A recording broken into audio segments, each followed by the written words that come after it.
కార్యాధ్యక్షుడు కూడా మరి అక్కడ సందర్శించి ప్రతి వ్యక్తికి కూడా మరణించిన ప్రతి వ్యక్తి కూడా 2 లక్షల రూపాయలు ఇవ్వడం జరిగింది. మీరు గవర్నమెంట్ తరఫున కూడా మీరు ఎక్స్గ్రేషియా ప్రకటిస్తారా లేదా కూడా మీరు చెప్పవలసిందిగా మీ ద్వారా మీరు వారిని ప్రశ్నిస్తున్నానండి. ఎల్ఓపి గారు బసాచారి గారు. అధ్యక్ష, ఇప్పుడు ఏదైతే గౌరవ సభ్యులు అడిగిన ప్రశ్న కానీ మంత్రి గారు చెప్పిన సమాధానం కానీ ఆ గొర్రెల అనే గ్రామం, ఆ మండలం, దాని నేను ఇంతకుముందు ప్రాతినిధ్యం వహించిన చిప్పుపల్లి నియోజకవర్గం ఉంది అధ్యక్ష. ఇది దీంట్లో 7 గ్రామాల్లో జరిగింది అధ్యక్ష ఈ కార్యక్రమం. మంత్రి గారు సమాధానం చెప్పినప్పుడు ప్రశ్న ఏమని అడిగారు, ఇటీవల రాష్ట్ర వసతి గృహాల్లో ప్రత్యేకించి విజయనగరం జిల్లాలో అనేక మంది ప్రజలు అత్యాచార కారణంగా మరణించారనే విషయం వాస్తవమా కాదని అడిగారు. లేదు అని చెప్పారు అధ్యక్ష. అంటే గొర్రెలో జరిగిన ఇన్సిడెంట్ లో అత్యాచారం వల్ల ఎవరూ చనిపోలేదా అనేది మరి మంత్రి గారి ముందు ఫస్ట్ దాన్ని రీకన్సిడర్ చేయవలసిన కోరుతాను. ఎందుకంటే ఆయన స్టేట్ గా నో అని చెప్పేశారు అధ్యక్ష. అసలు ఆ విషయం జరగలేదు, అత్యాచారం లేదే లేదు అని చెప్పారు అధ్యక్ష. కానీ 7 గ్రామాలు జరిగింది అధ్యక్ష. అది పెనుబర్తి, తట్టంగి, కోటగండేడు, గొర్రెల, నాగలవలస, గోశాల, జగన్నాథపురం, మొత్తం అందరూ కలిపి 202 మంది అక్కడ జరిగిన వాళ్ళందరికీ డిసీజ్ వల్ల వాళ్ళని వివిధ హాస్పిటల్లో నుంచి డాక్టర్లు అందరూ చేర్చడం జరిగింది అధ్యక్ష. సాక్షాత్తు డైరెక్టర్ మెడికల్ ఎడ్యుకేషన్ కూడా ఆడికి వచ్చి, మెడికల్ హెల్త్ కూడా వచ్చి పర్యవేక్షించారు అధ్యక్ష. రోజు జిల్లా కలెక్టర్లు అందరూ కూడా చూశారు అధ్యక్ష. మేము కూడా ఉన్నాం అధ్యక్ష. వాళ్ళ తాలూకు ప్రజాప్రతినిధులు కూడా వచ్చారు అధ్యక్ష. అందరూ కూడా ఈ డయేరియా వల్ల చనిపోయింది అంటే స్టేట్ ఫస్ట్ కోసం నో అని చెప్పి ఉత్తరం కాదని చెప్పడం అనేది ఇది కొద్దిగా ఇబ్బందికరమైన పరిస్థితి అధ్యక్ష. మంత్రి గారిని ఒకసారి పునఃపరిశీలించుకోవాలని కోరుతున్నాను అధ్యక్ష. ఇది కాకుండా సాక్షాత్ మా గౌరవ సభ్యులు చెప్పారు, వారు డిప్యూటీ సీఎం గారు ఆ గ్రామానికి వచ్చారు, పర్యవేక్షించారు. అదంతా కూడా అధికారులతో సమావేశం పెట్టారు. పెట్టిన తర్వాత 10 మంది చనిపోయారని చెప్పి ఆయన డిక్లేర్ చేసి 10 మందికి నేను నా సొంత డబ్బుని ఎక్స్చేంజ్ చేస్తాను, ఆ తర్వాత ఎంక్వైరీ ఒక ఉన్నతాధికారి వచ్చి దాన్ని పర్యవేక్షించి చూస్తున్నారు, అయిన తర్వాత ఎస్టిగేషన్ పెట్టిస్తామని చెప్పడం కూడా అక్కడ జరిగింది అధ్యక్ష. అక్కడ మా జిల్లా సమీక్షా సమావేశంలో ఆయన ఆఫీసర్తో మాట్లాడినప్పుడు చెప్పారు అధ్యక్ష. ఆ తదుపరి మన్నాడు మా మాజీ ముఖ్యమంత్రి గారు, మా నాయకుడు జగన్మోహన్ రెడ్డి గారు పర్యవేక్షించే వారికి కూడా వచ్చారు అధ్యక్ష. ఆయన కూడా చూస్తే సుమారు 13 మంది చనిపోయారు అధ్యక్ష ఈ డిసీజ్ వల్ల. ఈ తాలూకా డయేరియా వల్ల 202 మంది హాస్పిటల్లో చేరితే 13 మంది చనిపోయారు అధ్యక్ష. 11కి 2 లక్షల రూపాయలు ఆయన వచ్చి వాళ్ళందరికీ నష్టం ఇస్తామని చెప్పి ఆయన కూడా చెప్పారు అధ్యక్ష. ఆ డబ్బులు కూడా ఇవ్వడం జరుగుతుంది అధ్యక్ష. ఇవన్నీ జరుగుతుంటే మంత్రి గారు వచ్చి ఏమీ లేదని చెప్పడం, వెనకేసడం.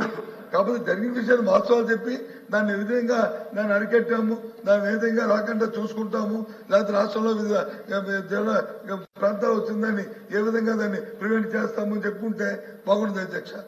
కానీ దీనివల్ల ఏంటవుతుందంటే అధికారులకు అలసత్వం పెరిగిపోతుంది అధ్యక్ష. ఉండదు, మనమే ఒత్తాసుకు వస్తే ఈ కార్యక్రమం చేస్తే, ఎందుకంటే డాక్టర్లు యాక్సెప్ట్ చేశారు. నేను వెళ్ళాను అధ్యక్ష, ప్రత్యక్షంగా 2 సార్లు పోయి చూశాను అధ్యక్ష. అక్కడ తీసుకొచ్చే స్కూల్లో వాళ్ళందరూ పెడితే కాదు, వెళ్ళి పిహెచ్సీలో చేస్తానని చెప్పి పిహెచ్సీలో మార్పించాం అధ్యక్ష. ఇవన్నీ చేసిన మీ ఇన్ఛార్జ్ మంత్రి గారు కూడా వచ్చారు అధ్యక్ష. ఆ వాళ్ళు కూడా చూశారు అధ్యక్ష. అయితే హెల్త్ మినిస్టర్ గారు అది రాలేదు, సరే ఆయనకి ఏదో పనిభారం ఉండడం వల్ల, ఒత్తిడి ఉండడం వల్ల రాకపోవచ్చు, నేను ఆయన్ని అడగట్లేదు అధ్యక్ష. కానీ మీరు ఎవరిచ్చారో ఆయన సమాచారం కానీ అధికారులు స్టేటివే లేదు, డైరీ జరగలేదు, అసలు ఇది సంఘటన జరగలేదు అని అంటే అదేం అధ్యక్ష. ఇది దయచేసి మంత్రి గారిని దాని మీద మళ్ళీ ఆలోచించి అధికారులకు సమాధానం తెప్పించుకుని చెప్పవలసిగా కోరుతున్నాను. అంతేకాకుండా ఎవరైతే చనిపోయారో వాళ్ళకి ప్రభుత్వం ఎస్కేసీ పట్టించాలి అధ్యక్ష. ఎందుకంటే ఇది దేంతో మానవ తప్పుతాం అధ్యక్ష. ఏదైతే వాటర్తో ఇందాక చెప్పారో, ఇందాక వాటర్ ఇవన్నీ చేస్తున్నాము, రెక్టిఫై చేస్తామని చెప్పారో, దాంతో పర్యవేక్షణ లేకపోవడం వల్ల జరిగిన అనర్థం అధ్యక్ష. మెయింటెనెన్స్ చేస్తున్న వాళ్ళు వచ్చిన కమ్యూనికేషన్ గ్యాప్ కానీ, లేకపోతే చేయకపోవడం వల్ల కానీ, ఆ వచ్చిన వల్ల ఈ కార్యక్రమం జరిగింది అధ్యక్ష. కాబట్టి నేను ముఖ్యమంత్రి గారికి కూడా లేఖ రాశాను అధ్యక్ష. వాళ్ళకి ఎక్స్చేంజ్ ఇవ్వండి, ఆ పేదలను ఆదుకోండి అని చెప్పి కోరాము అధ్యక్ష.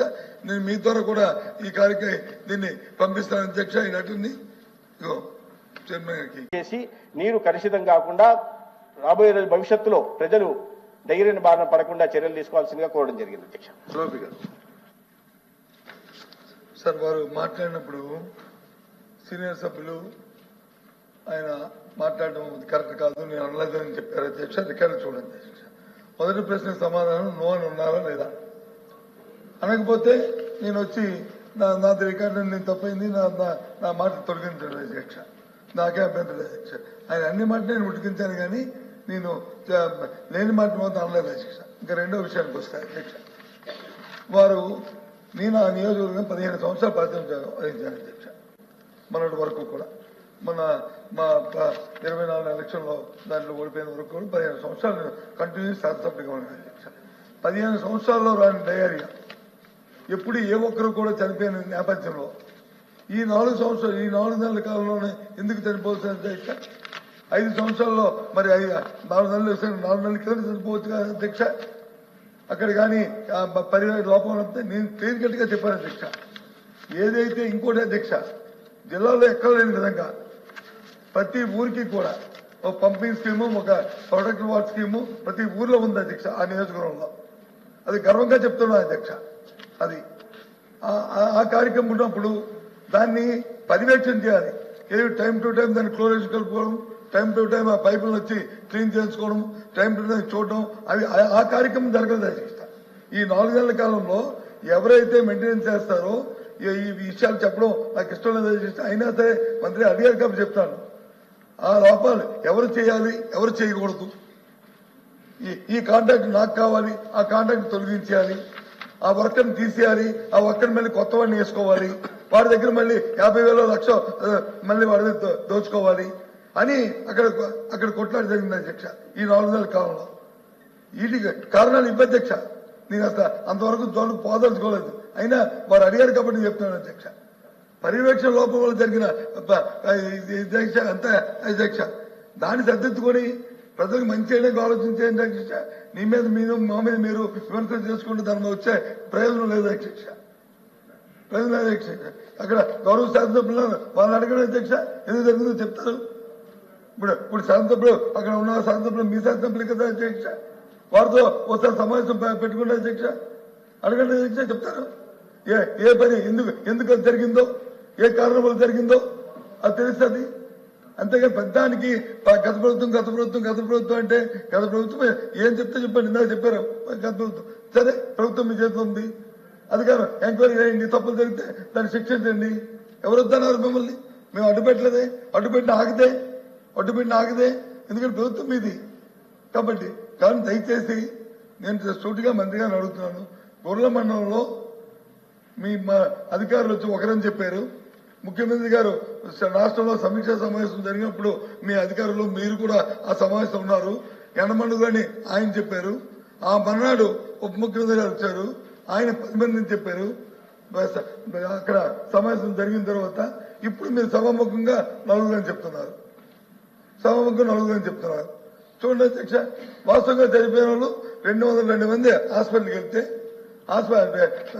అక్కడ అడ్మిట్ అయితే వాళ్ళకి వచ్చి సౌకర్యాలు లేకపోయినా ఆ స్కూల్ అంట అప్పుడు మేము కట్టిన స్కూల్లో ఏవైతే ఆ 4 బలంలో బెంచీలు బాగున్నాయి కాబట్టి దాని మీద పెట్టి అక్కడ చేస్తే నేను చెప్పాను. ఏమయ్యా విజయనగరం హాస్పిటల్ ఉంది, వైజాగ్ హాస్పిటల్ ఉంది, ఆ పక్కన హాస్పిటల్ ఉంది, అది చేయండి.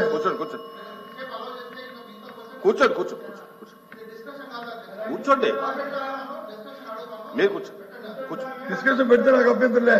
ఇది నా కాన్ఫిడెన్స్ అని చెప్పి మాట్లాడుతున్నాను. దయచేసి గౌరవ సభ్యులు కూడా తెలుసుకోవాలి. ఇది నియోజకవర్గంలో జరిగిన 13 మంది చనిపోయేంత సమస్య. ఇదేమైనా మా సొంత అనుకోలేకపోతే ఎవరి మీద విమర్శించడానికో మాట్లాడుతున్న సమస్య కాదు. ఇది ఆ సమస్య కాదు. ఇది దయచేసి కాబట్టి మంత్రి గారిని నేను కోరుతుంది. మొదటిగా నేను చెప్పింది వచ్చి దాని గురించి మాట్లాడాను. ఆ తర్వాత వచ్చి అక్కడ ఇప్పుడు కూడా చెప్తున్నాను, ఇంకా పర్యవేక్షణ లోపం ఉంది, మెయింటెనెన్స్ లోపం ఉంది. అది మీ సబ్జెక్ట్ కాదు, అది పంచాయతీరాజ్ సంబంధించిన సబ్జెక్టు. దయచేసి అధికారులు కలెక్టర్కి ఆదేశాలు ఇవ్వండి. విశిక్షణ లేకుండా ఎక్కడా కూడా మెయింటెనెన్స్ కి ఇబ్బంది లేకుండా కార్యక్రమం జరగాలని ఆదేశించండి. ఆ విషయాలు రావు, అది నేను కోరుతుంది. అంతేగాని ఎవరి మీద బురదల్లాలనో చేయాలనో చెప్పిన విషయం కాదని మీ ద్వారా చెప్తున్నాను అధ్యక్ష. దయచేసి ఎక్స్గ్రేషియా ఇవ్వడానికి మాత్రం ప్రయత్నం చేయండి. ఆ పేదవాళ్ళని ఆదుకోండి అధ్యక్ష.